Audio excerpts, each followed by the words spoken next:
बिस्मिल्लाहिर्रहमानिर्रहीम। अस्सलाम वालेकुम। आज हम करेंगे 47वां idiom all the best.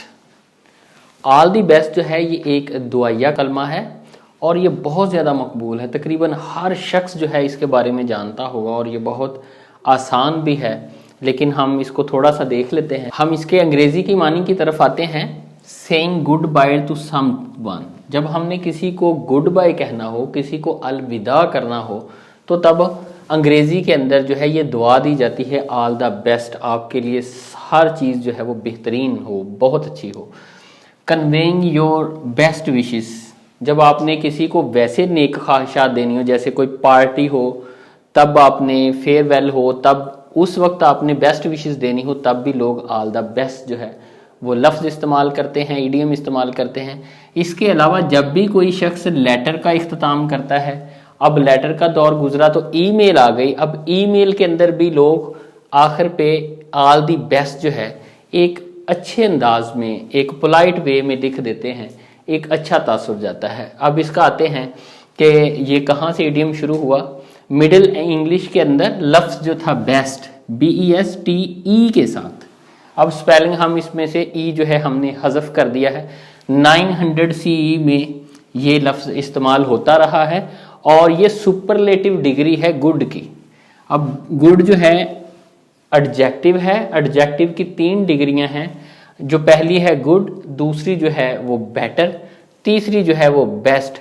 Good का मतलब किसी चीज़ की अच्छाई की तरफ है, किसी का अच्छा होना, ये वसफ है, एडजेक्टिव है, सिफ्त है। और बेस्ट का मतलब है कोई सबसे बेहतरीन चीज़, यानी उससे अच्छी ना हो, हाई क्वालिटी की चीज़, बेहतरीन। अब हम ऑल द बेस्ट, अगर कोई बहुत अच्छी चीज़ होगी, किसी के अंदर बहुत ज़्यादा खूबियाँ होंगी, उसके लिए भी लफ्ज़ इस्तेमाल किया जाता है ऑल द बेस्ट। यहाँ मैंने लिखा भी है दी हाईएस्ट क्वालिटी।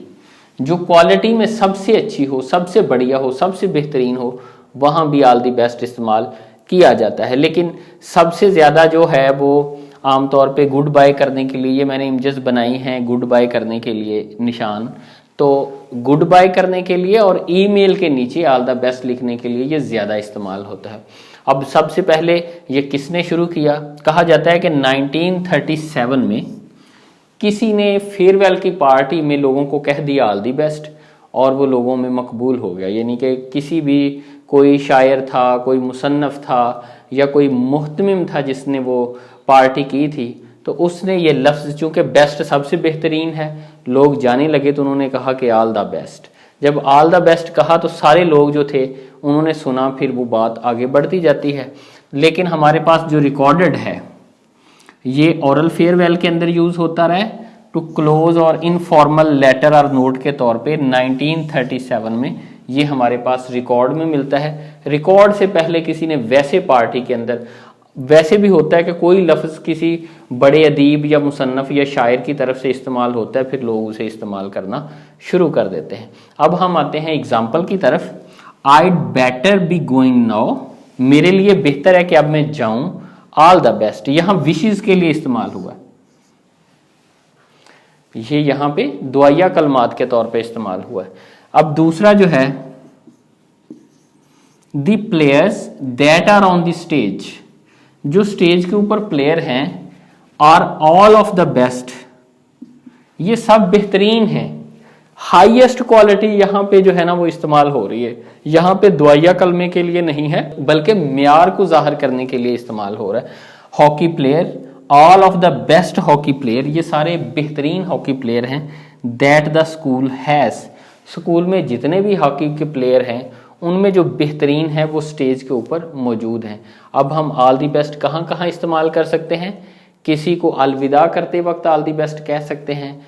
किसी भी वक्त हमें लगता है कि इसको दुआ देनी चाहिए अंग्रेज़ी में, वहाँ ऑल दी बेस्ट इस्तेमाल कर सकते हैं।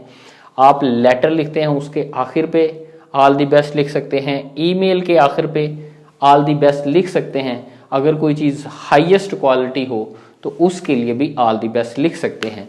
ये बहुत आसान इडियम है, बहुत से लोगों को तो पहले ही आता होगा, जिनको नहीं पता था इंशाल्लाह उनको भी नहीं भूलेगा। अगले इडियम तक के लिए मुझे इजाज़त दीजिए। अल्लाह हाफिज़।